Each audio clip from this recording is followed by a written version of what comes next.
De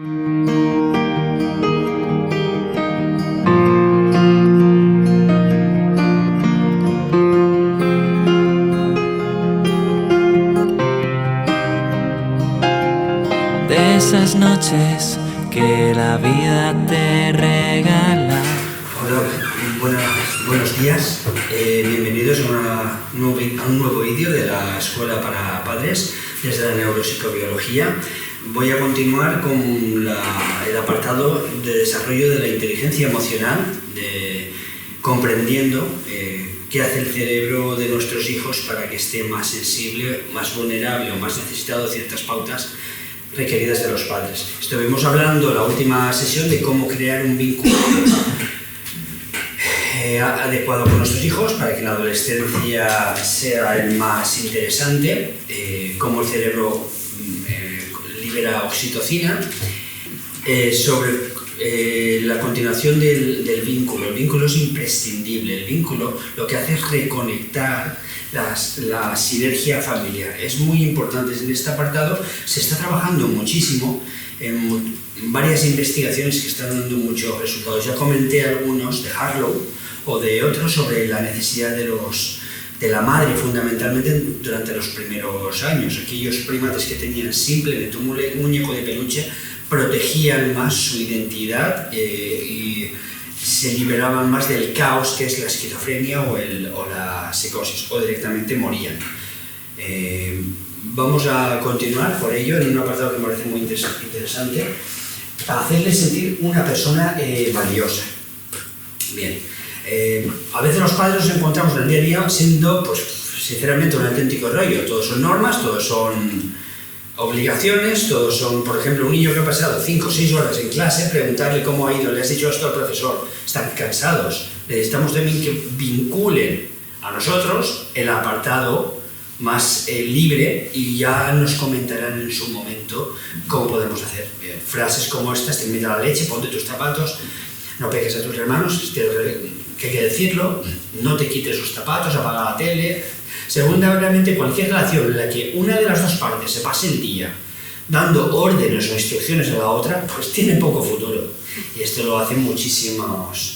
Estoy seguro de que pensamos que nuestro hijo, pues, es una persona maravillosa, y yo por lo menos lo pienso constantemente y se lo transmito así. Por eso es importante que ese mensaje se exprese verbalmente, se le diga, y que haya una coherencia externa o interna, y esté más presente en vuestras conversaciones que el hecho de que se ponga o no los zapatos. Si el número de comentarios, valoraciones, sensaciones no conecta en partes del cerebro de autoestima, de sentirse perteneciente, de sentirse reconocido, de sentirse validado, al final lo que hoy se sabe es que no solamente autoestima, autoconcepto, valoración de sí mismo, sensación de dependencia, de buscar relaciones externas, y sobre todo en la adolescencia, no será suficiente, sino que el vínculo con los padres será tan vulnerable que invariablemente sufre de una vulnerabilidad mayor en la adolescencia. Y conforme tenemos hoy los índices de muchas de las cuestiones, creo que no es descabellado decir que parte de ahí muchas de las problemáticas psicosociales que estamos viviendo. Ya sé que lo son, y ya sé que tú sabes que vuestros hijos también lo son, pero realmente se lo hacemos sentir. Hay una coherencia entre la comunicación verbal, no verbal, y mi sensación de hacérselo sentir así. Para lograrlo, yo sigo una receta muy sencilla y que se la participo. Vengo haciéndolo desde que inicié hace casi 30 años. El desarrollo de la escuela de padres, desarrollo de ese taller de autoestima para quitar aquello que nos han trasladado a nosotros de otras generaciones. Bien, que yo sé es que yo los miro como si fueran un verdadero tesoro. Se lo digo en palabras y en no palabras. Se lo digo en comunicación verbal y no verbal. Les sonrío. Al sonreírles estimulo unas partes que son neuronas en espejo. Pero paso todo el tiempo que puedo con ellos. El concepto de tiempo de calidad es inexistente. ¿Quién dice qué tipo de calidad? ¿Qué es? ¿Comercial? ¿Qué es? ¿Hacer cosas? Tiempo de calidad es que se aburran con mi presencia, que estén a mi lado, que podamos compartir, que ellos me traigan o no me traigan juguetes, que puedan estar. El tiempo crea la calidad, no la calidad crea el tiempo. Estamos en un tiempo de desvirtuación de los conceptos. Los incluyo en mis planes, para que sepan que es un privilegio estar con ellos. Y se lo digo verbalmente, es un privilegio, eres un regalo de Dios, me encanta estar contigo. Y eso los distingo de su comportamiento. Les hago ver y les digo que me encanta cómo son. Una palabra que yo le digo mucho a mi hijo, tiene 5 años, es que es genial lo que hace. Aunque no me guste, pero es genial porque para él tiene un sentido. Vale. Y mi arma secreta, cada vez que entro en casa, esto lo hago, tiro el abrigo, o la mochila, o lo que lleve, al suelo, me pongo de rodillas desde pequeño y grito sus nombres con efusividad. Cuando son pequeños, si son adolescentes ya no.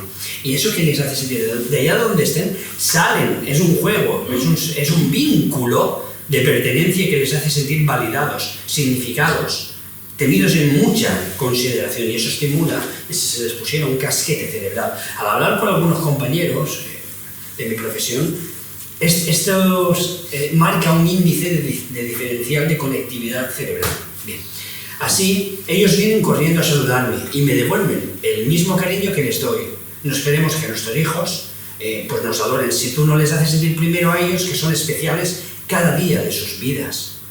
El secreto de tener la relación que siempre has soñado con tus hijos no es otro que construirla día a día con ellos. Muchos padres luego me dicen, ojalá lo hubiera sabido antes. Yo llevo una batera 28, 29 años. ¿Es cierto?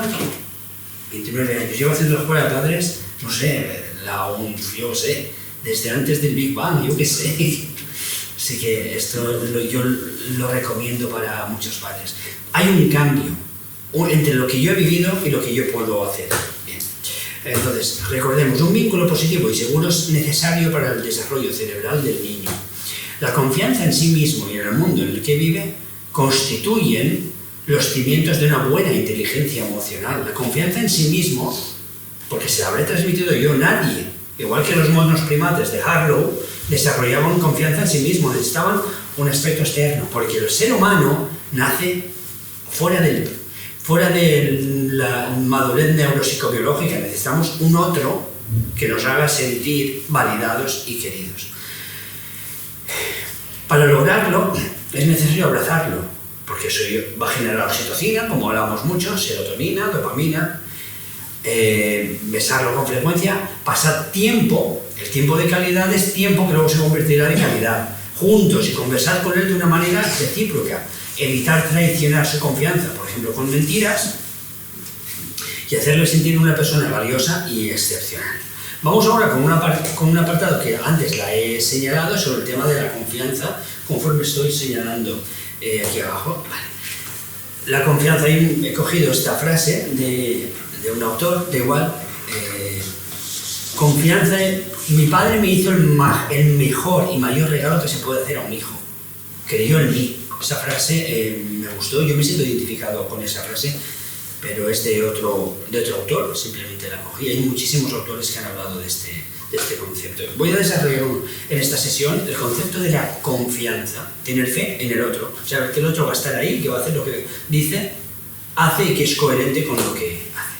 Pues vamos allá. Posiblemente uno de los mayores regalos que podamos hacer a nuestro hijo es el de la confianza. No hay nada que haga llegar más lejos a una persona que sentirse capaz de lograr aquello que se propone. Como decía Roosevelt, si tenéis confianza en vosotros mismos, ya has recorrido la mitad del camino. Simplemente el saber que yo puedo, que el otro va a estar ahí diciendo si tú puedes, ya has recorrido la mitad del camino. Hay unas investigaciones sobre personas que tenían mucha confianza, y es muy curioso. En la sesión anterior ya comenté que me había hiperespecializado en aspectos de acosos laborales y desarrollos. Vale. Es curioso, la primera fractura que se rompe, también con personas que están viviendo malos tratos en casa o otro tipo de situaciones, es la propia confianza en sí mismo. Y es un camino de retorno a pensar bien de mí mismo, ser capaz de hacer lo adecuado. Vale. La Madre Teresa de Calcuta indicaba el mayor error es abandonarse a sí mismo, no creer en uno mismo. En el apartado del vínculo, este que está contigo, el anterior, ya vimos cómo ayudar a que el niño desarrolle amor por sí mismo. Ya lo vimos, desarrollamos esto y luego él será capaz de generar. Si no metemos gasolina en el motor del niño, no va, o sea, ¿cómo vamos a hacerlo? Bien, la otra cara de la autoestima, por tanto, primero es el vínculo y luego la autoestima. Es difícil construir una buena autoestima si no se complementa con una buena dosis de confianza. Pues bien, el niño que crece con confianza llega a ser un adulto que se siente bien consigo mismo y con los demás, que está seguro de las decisiones que toma. Puedo o no puedo equivocarme, que puedo reír a carcajada limpia, es decir, es espontáneo en el momento y vive en el presente. Presente significa, en latín, regalo. Como se le decían a los Reyes Magos, un presente. Aquí está mi presencia, aquí y ahora, y no me voy. Lo importante no es lo que yo pongo en tus manos, sino mi presencia, que es un regalo para ti, estar juntos. Por eso la palabra presente. Hoy en día es curioso, alguien hace un regalo y no importa quién se lo ha hecho. Se coge el paquete y da igual quién se lo haya hecho. Estamos educando a los niños en la presencia simplemente en hechos tan cotidianos como ese. Vale. Y que sienta la fuerza interior que otorga saber que puede alcanzar cualquier meta que se proponga en la vida. Y yo confío en que tú vas a alcanzar lo que te proponga. A veces somos los propios educadores, los padres incluidos ahí, los que sembramos la duda en el cerebro del niño. En este punto vamos a detenernos en aquellas actitudes que fortalecen la confianza del niño y aquellas que se interponen en su pleno desarrollo. Bien. Sabemos que la confianza, y esto es asombroso, tiene un componente genético. La genética existe, pero no es el destino. Hay un gen que está en el cromosoma 17 que predisponer, quiero incidir en este verbo, predisponer no es llegar a, predisponer es un camino, pero la genética es el camino, nosotros somos libres de llegar a eso, que predispone a cada uno de nosotros a tener un mayor o menor grado de confianza. Hay niños arrolladores y otros tímidos. Hay niños que con tan solo 3 años son capaces de pedir a un pariente lejano que les dé un sorbito de Coca-Cola sin conocerlo. Y otros que con 5 se esconden de su tío favorito, por ejemplo. Los hay que son capaces de decir no con energía a la mismísima profesora que acaba de entrar. Y los que callan sus opiniones. Y también hay que con 5 años pues organizan un equipo de fútbol y el que no se atreve a levantar la mano ni para ser elegido. Y cada uno tiene una determinada característica. Pues bien, lo que hoy sabemos, y yo siempre hago referencia al hoy, lo que hoy sabemos yo lo voy incorporando a mis charlas, es que ese componente genético ya viene de predeterminado cromosoma por genéticas anteriores. Es decir, nuestros árboles genealógicos nos marcan hasta qué punto. Bien, pero la genética no es el destino. Quiero incidir en esa frase para que nadie se llame. Si es así, ¿qué vas a hacer? Y esto lo he visto también en educadores. Vale. Sin embargo, hay un hecho sorprendente. Cualquier niño gana confianza cuando las condiciones son propicias. Y ahí es donde tenemos que trabajar los padres. Crear condiciones propicias para hacer las cosas de una manera que él se autogenere oxitocina, serotonina y dopamina. Cuando desaparece el que organizaba el equipo de fútbol, siempre ocupa otro su lugar. Curioso. Siempre. Cuando desaparece el hermano mayor, el pequeño individuo que no tomaba las riendas se vuelve más resuelto y responsable. Cuando al niño lo cambiamos de ámbito, si está incluso en infantil o directamente en escuela infantil de 0 a 3 años, cambiándolo de entorno, abuela, familia, colegio, cambian la personalidad. Y muchos profesores dicen, tendrían que veros por un agujero, a ver lo que me dicen, y no corresponde con la realidad. Yo que hago muchas valoraciones neuropsicológicas, les paso a los padres cómo lo ve usted a su hijo y cómo lo ven los profesores, para ver si, por ejemplo, se me ocurre un componente genético en el TDAH, déficit de atención con hiperactividad, es un componente genético. Hay un déficit de dopamina con un componente genético que hace liberar bastante menos dopamina.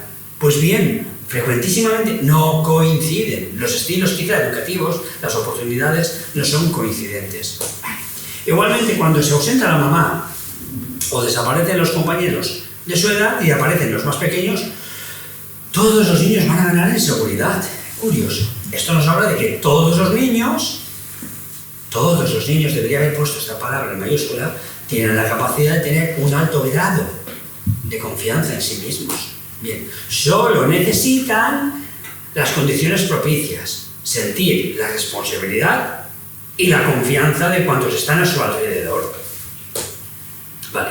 Privar al niño de su confianza. Vale. Con frecuencia la falta de confianza nace de la propia desconfianza de los padres. Simplemente el hecho de pensar si no vale, si no sabe, si no puede. Y cuando yo trabajo con adultos, y desde la adolescencia incluso, y voy a trabajar en el análisis, en el historial, de dónde vienen esos pensamientos ejecutivos sobre su autoconcepto, vienen de la primera infancia transmitidos, a veces incluso no verbalmente, de las relaciones, cómo lo vivió esta persona en su primera infancia. Un escenario que ejemplifica como ningún otro la falta de confianza plena en el niño, y insisto en la palabra plena, en el niño, es el primer día en que la mamá deja a su bebé en la guardería. Me retrotraigo a aspectos quizá primarios. Cada mamá que por primera vez deja a su hijo en manos ajenas experimenta un profundo sentimiento de falta de confianza. Cada mamá. En la mayoría de los casos las mamás no desconfían de la maestra. De ser así, creo que ninguno dejaría a su hijo pues, en ninguna escuela particular, sino que sienten una angustia desbordante, otra parte muy natural, por la posibilidad de que su hijo no sea capaz de soportar ese primer día sin ellas, sin las madres. El instinto de protección es un instinto de protección de lo más vulnerable, de lo más, si se me permite, incluso de lo más sagrado de mi ser. Pone todos sus miedos en la seguridad del pequeño y siempre da dudas sobre su capacidad para vivir sin ella. Puede ser en niños, y yo que estuve dirigiendo durante un tiempo el centro de minusválidos lo viví en primera persona. ¿Cuánto les costó dejar salir a sus hijos con discapacidades de casa que los que me han conocido en la primera fase del centro ocupacional, el cual yo trabajé? Vamos, que fue un orgullo y un trabajazo, era un orgullo de nuevo. ¿Cuánto costó a los padres que quizá tuve que trabajar más con padres, quitando este tipo de conceptos, que con los hijos que iban muchísimo más rápido en este tipo de cosas? Puedo contar un montón de anécdotas sobre aquello. Bien. Hasta donde sé, no hay ninguna estadística que hable del número de niños que no supera ese primer día de guardería. Los maestros tienen el cuidado de limitar la primera separación a 1 o 2 horas, como máximo. Y uno tras otro, los niños se adaptan de una manera progresiva y segura al nuevo entorno. Se van a ir adaptando. Y es necesario que se adapten. Nuestras conexiones cerebrales, en base a nuestras retinas, ocupan un porcentaje elevadísimo. Cerca del 78% de nuestras neuronas necesitan cambiar de espacios, y cuanto más precoz sean, mayor capacidad de adaptación a medios diferentes de lo establecido tengan. María Montessori, una eminencia en pedagogía, una eminencia y la precursora del método Montessori, decía: no debemos ayudar nunca a un niño que se siente capaz de lograr algo por sí sola. ¿Por qué? Porque estará estableciendo sus propias conexiones y luego le daremos el reconocimiento y la atención. Sin lugar a dudas, una de las cosas que más perjudican la confianza del niño es el exceso de celo, o lo que se llama protección, o la hiperprotección, tan llamativa hoy en día, tan normalizada, y pasamos de la hiperprotección al abandono más absoluto. En esos términos, no tenemos unos medios sociales donde sea lo adecuado. Yo lo que estoy dando durante toda esta charla, el medio que os haga por la televisión local, es que os dé unos baremos de que sí y que no, ya está. La hiperprotección para mí es bastante peor, incluso el abandono. Muchos neuropsicólogos estamos muy de acuerdo con esto, pero claro, ¿por qué? Porque la hiperprotección lo que hace es faltar la propia confianza, preguntar constantemente, crear dependencias afectivas, no tener seguridad en sí misma, actuar en base a cierto tipo de comportamientos sin sentirme yo viviendo en el presente. Sí que puede ser difícil no intervenir cuando vemos que nuestro hijo va a tropezar, o cuando sentimos que está enfrentándose a una situación en la que podría irle mejor con un poco de ayuda. Sin embargo, y esto es lo que más cuesta a los padres, por lo menos a mí, cuesta muchísimo, en las que su cerebro es en estas situaciones en las que su cerebro necesita más de nuestra confianza. Es curioso. Cuando un niño se enfrenta a un desafío, el que fuere, a una situación de la que puede no salir airoso, Su cerebro adquiere un estado de afrontamiento. ¿Cómo voy a hacer esto?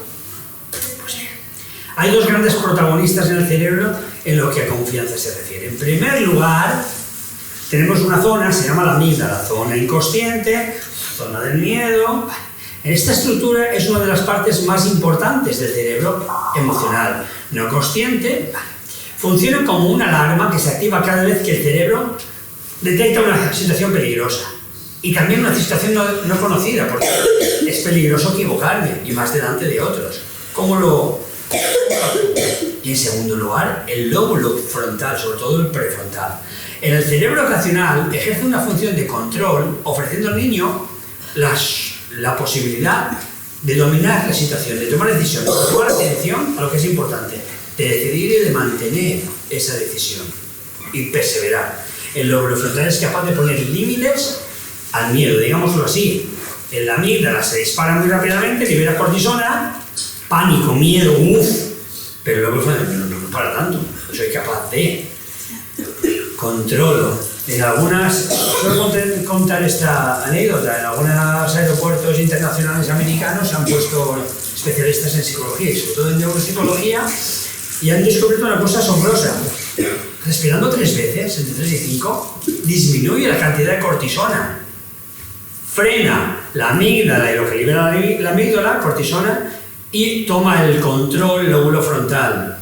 Serotonina, calma. Dopamina, gana de atreverse a. Y por último, oxitocina. Hacer las cosas con calma.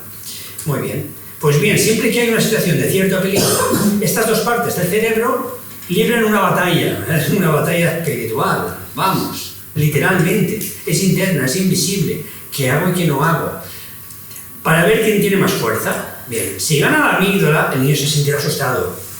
Al liberar cortisona, sudarán, por ejemplo, las manos. Respiración entrecortada. Tendrá miedo e instaurará un estilo de confrontamiento huidizo, evasivo, pusilánime, digamos así.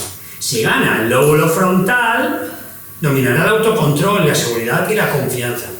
Vale, el cerebro de los niños explicando a los padres lo que estoy haciendo. Pues bien, esta es la amígdala. Esta zona tan pequeñita de aquí abajo es la amígdala.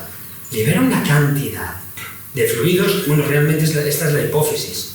La amígdala la tienen ustedes en la parte más elevada. Esta es la amígdala. Bien, esta zona. Esto es la hipófisis. La amígdala da la orden de liberar sustancias, cortisona, pánico, que lo que hace es bloquear toda la zona frontal, que está en los ojos, ¿vale? La amígdala. ¿Qué va a hacer? Detectar amenazas y quedarse solamente en la amenaza, en el miedo. Activar la señal de alerta. Siento miedo. Si siento miedo, estoy incómodo, yo no decido, quiero pasar desapercibido. El miedo nos hace necesitar no ser. El miedo es necesario para protegerse. Pero el miedo, como estilo confrontativo entre los demás de manera perpetua, lo que hace es instaurar un estilo de falta de confianza, falta de no confrontación y un estilo evasivo. Y por último, siempre voy a tener memoria del miedo. Yo puedo pensar en una situación o no. Estar en una zona no consciente, me van a venir situaciones en que, no sé por qué, en situaciones determinadas me bloqueo y no sé responder. Es curioso, esto viene de la infancia. ¿Qué estilo absolutivo tuvimos durante la primera infancia?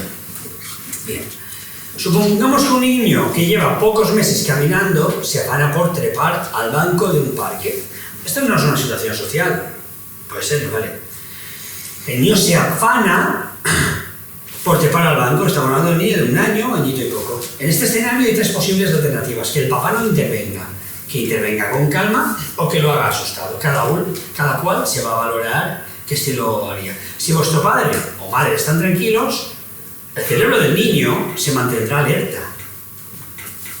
Aunque el niño tropiece o sienta cierta ansiedad, pero es una ansiedad sobre cómo hacer, plantearse cómo lo voy a hacer, me voy a atrever o no. Es una ansiedad buena, hay 2 tipos de ansiedad, para que lo entendamos. Los psicólogos no hablamos en genérico de estrés, hablamos de distrés, estrés malo, miedo anticipatorio, o de eustrés.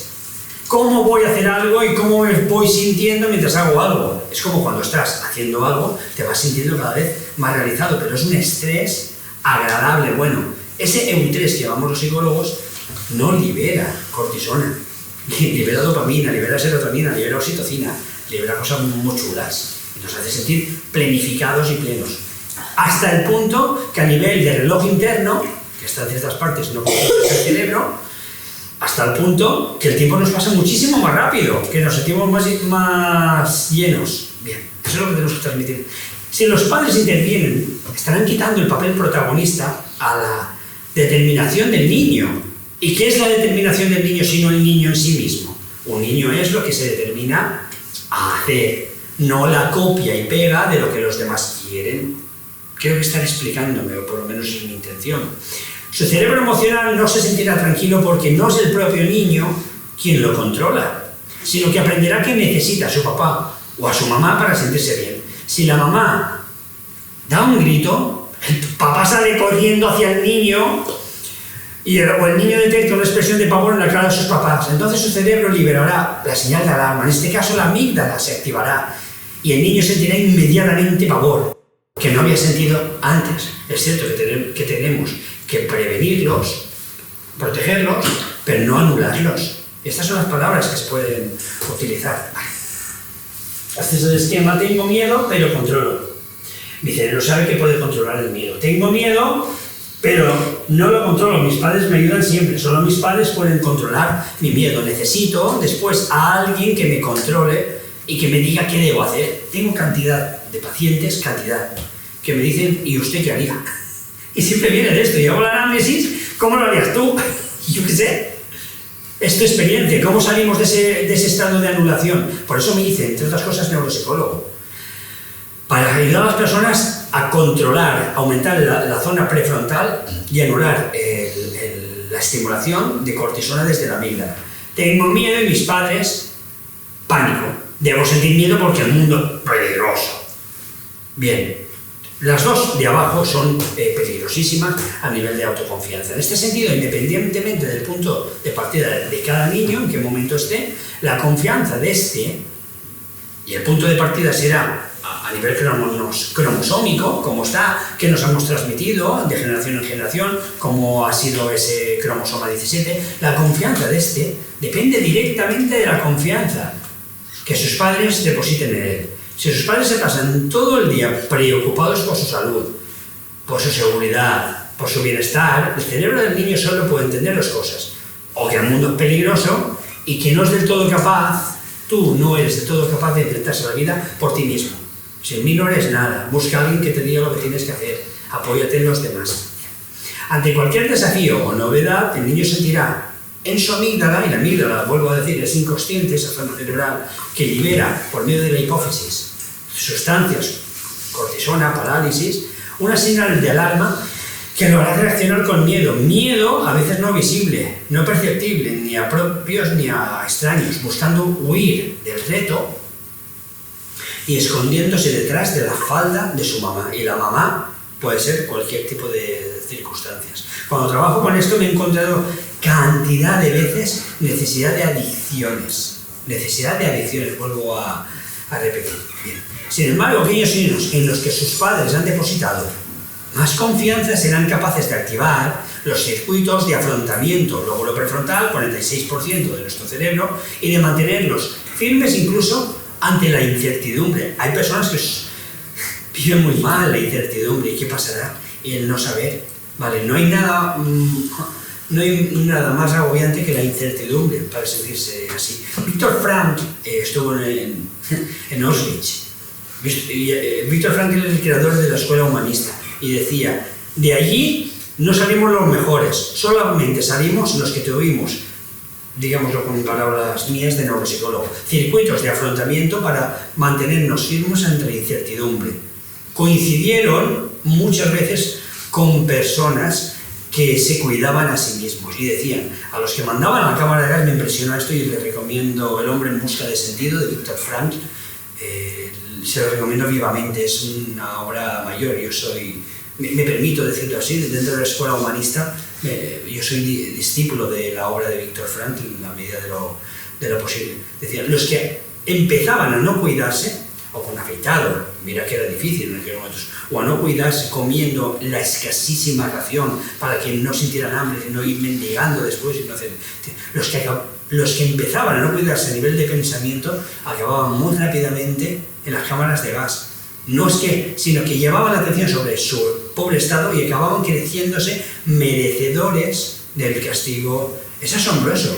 Entonces, ¿qué poder tienen los padres para instaurar esa capacidad de autoconfianza? Y si se me permite, voy a hacer una autorrevelación de mi relación. Yo no digo cuando es algo directivo, que necesita de la dirección, 1 de cada 10, sí le digo a mi hijo qué es lo que hay que hacer, pero 9 de cada 10 le digo, ¿y ahora qué hacemos? Pues esto, pues tú no lo ves, estoy instaurando, ay madre, el genial, ¿cómo no se me hubiera ocurrido? Estoy haciendo ese juego a la inversa, anda que... Tira, le estoy dando esa seguridad en sí mismo. ¿Es importante? Es asombroso, sí es muy importante. Yo, si me permite, cuando trabajo en la unidad de conducta, que trabajo en la unidad de modificación de conducta o en el neuropsicológico, lo noto muchísimo. Y es muy, muy, muy importante trabajar en el aspecto de la confianza, educando a los padres. Muy bien. Suelo ofrecer a los padres una fórmula que les permita recordar la importancia de confiar al niño a la hora de desarrollar su propia confianza. Y les pido que la memoricen. Este juego, esta palabra que parece una fórmula química, que tal vez de Einstein, de una fórmula química, es la confianza del niño es igual a la confianza de los padres en el niño elevada al cuadrado.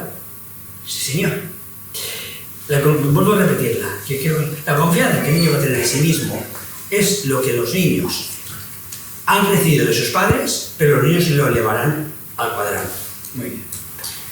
Situaciones en que no conviene. Fíjense si llego a ser directivo, pese a mi personalidad y lo que me van a dar que no me gusta ser directivo, por lo que he dicho antes. Pero muchos padres creo que hoy en día necesitan esto. Si pensáis que no, quito esta diapositiva. ¿La dejo? ¿Es importante dejarla? ¿Sí? ¿No?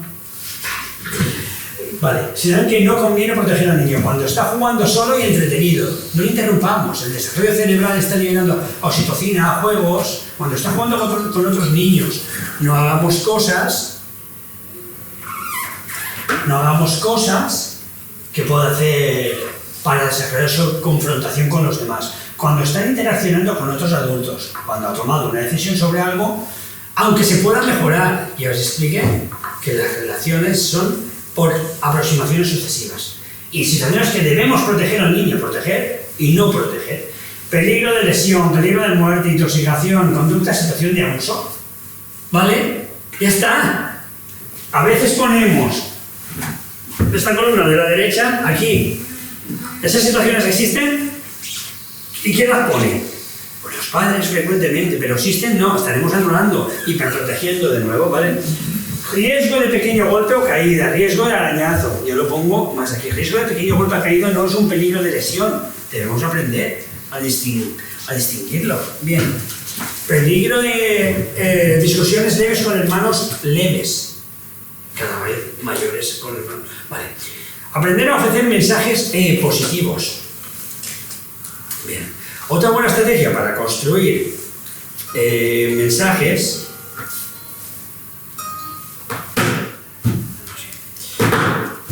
Para construir confianza en el niño es ofrecer mensajes positivos, que como ya vimos en la sección de herramientas, los mensajes negativos, eres perezoso, lo estás haciendo mal, no ayudan al niño a hacer las cosas mejor y por el contrario pueden provocar ansiedad y minar su propia autoestima, ¿vale? Utilicemos el refuerzo, darle a vuestro hijo mensajes positivos cuando se supera a sí mismo. No es un aplauso, tiene que ser coherente, consistente en el tiempo y sobre todo honesto, que no parezca falso. Puede que esté realizando algo realmente difícil para él, que esté muy concentrado, que se esté esforzando, que dé muestras de valentía o simplemente que haya conseguido hacer algo, yo que sé, que no pudo hacer el verano pasado o el mes pasado, ¿vale? Bien, ofrecerle mensajes como: has sido muy valiente, te has concentrado muy bien, vas a ayudar a confiar en sí mismo, ese tipo de cosas. ¿Cómo lo has hecho? Qué genial. Yo no sé si me hubiera... Vale. En este sentido es importante que sepáis que más que premiar el resultado, lo principal es nombrar el proceso, cómo lo has hecho. Sabemos que cuando a un niño le reconocemos el resultado, este puzzle te ha salido genial. Las neuronas encargadas de conseguir recompensas buscarán otras tareas que puedas realizar bien. Porque han aprendido que la recompensa aparece cuando la tarea sale bien. Así, cuando el resultado no es el que esperaba, el niño tiende a evitar tareas complejas o que tienen cierto riesgo de fracaso y se frustra de una manera desproporcionada, llegando incluso a evitar tareas difíciles a toda costa. Cuando al niño se le reconocen por contra otras variables más interesantes desde el punto de vista de lo que está ocurriendo en su cerebro, como por ejemplo lo concentrado que ha estado, lo ingenioso que ha sido el resolver un problema, lo que ha disfrutado haciéndolo, el esfuerzo que ha puesto en esa tarea en concreto, el niño va a buscar tareas que sean cada vez un poquito más difíciles. Yo lo veo en niños cuando estoy educando a padres, cada vez, por ejemplo, en puzzles, en ajedrez, que lo he nombrado, en otro tipo de cosas, cada vez es asombroso cómo me lo nombran. Y que le permitan seguir esforzándose en esa dirección, superándose y disfrutando de su capacidad de pensar, concentrarse y resolver tareas. He encontrado casos de niños de 4 años haciendo puzzles porque se les trabajó mucho estas capacidades. Vale. Hasta finales, por ejemplo, de la década de los 70 se pensaba que la mejor manera de motivar al niño era únicamente elogiar su esfuerzo. Y son muchos los estudios que han intentado encontrar la frase o el mensaje más efectivo para potenciar la motivación y la confianza del niño. Hoy en día sabemos que no hay una fórmula perfecta, porque en cada momento cada niño se vale de un tipo de habilidad para conseguir lo que quiere. Entonces, si siempre valoramos su esfuerzo, a veces el esfuerzo no puede ser el adecuado. Es curioso, porque al enseñar esto a algunos niños, los niños han aprendido a pararse, por ejemplo, un puzzle de más piezas de lo adecuado para su edad, que lo estaban haciendo bien, cansa. Si al niño se le da el permiso para respirar, apartarse, hacer otra cosa y volver, fichas que no aparecían o que no cuadraban, de repente empiezan a cuadrar. No se habían dado cuenta. ¿Eso qué aplicación, qué transferencia, qué validez ecológica llevamos los neuropsicólogos? Tiene eso. Que después eran capaces de parar, pensar, apartarse y regresar cuando los estudios les exijan una mayor necesidad. Apartarse de relaciones tóxicas. No ser necesariamente estar necesitados del aplauso. Me mantengo, y he visto un montón tanto de personas, varones como chicas, que se mantienen en relaciones tóxicas por esto, por no vislumbrar, por no ver que algo puede ser tóxico. Y que tienen la sensación que tienen que perseverar, que tienen solamente es el esfuerzo que ellos pongan en una relación el único criterio para valorar si esa relación funciona. Bien. La clave está en hacer énfasis en la habilidad que puso en práctica el niño en cada momento y apoyarlo también cuando utiliza herramientas que normalmente no suele utilizar. Para conseguirlo solo debemos estar atentos mientras se enfrenta a las tareas de hacerle preguntas sencillas. ¿Cómo consiguió abrir aquella cajita? ¿Fue la perseverancia? ¿Fue ingenio? ¿Cómo estuvo mientras hacía ese dibujo? ¿Qué hacía? ¿Se mostró atento a los detalles? ¿Concentrado? ¿Controló que no se le saliera la línea? Y para mí la frase más importante esta palabra, ¿no? Lo disfrutó. Notó que lo hizo demasiado rápido para enseñarlo rápidamente. Disfrutarlo es lo contrario de competir. Disfrutarlo es estar mientras lo hago. Vale, muchos niños entran más en competencia que en disfrute. Bien. En realidad no hace falta que insistamos mucho en el esfuerzo, ni que hagáis grandes aspavientos, sobre todo en temas escolares, porque su cerebro ya sabe cómo lo hizo y ya siente la satisfacción de haberlo logrado. Posiblemente baste con no premiar solo el resultado, valorar su esfuerzo, concentración o perseverancia, cuando así lo demuestre. Bien, la responsabilidad es una parte ineludible de la existencia. Por más que la vida pueda parecernos algo bonito y precioso, la naturaleza también nos enseña que la vida tiene un lado más duro y feroz, el de la lucha por la propia subsistencia. Este tema lo voy a dejar para la próxima sesión, para enseñaros cómo podemos compaginar el tema que acabo de trabajar con ustedes, la confianza, y comenzaremos con la otra parte de la responsabilidad. Precisamente este autor que he nombrado antes, que a mí me apasiona, que es Viktor Frankl, decía: de la misma manera que en la costa este de Estados Unidos está la estatua de la libertad, de la confianza en uno mismo, de lo que uno quiere, en la costa oeste yo pondría la estatua de la responsabilidad. Y con esta frase de Viktor Frankl os dejo y os encomiendo a la próxima sesión, Dios mediante, la próxima semana. Gracias por su atención y les espero en el próximo. Me pierdo entre lo falso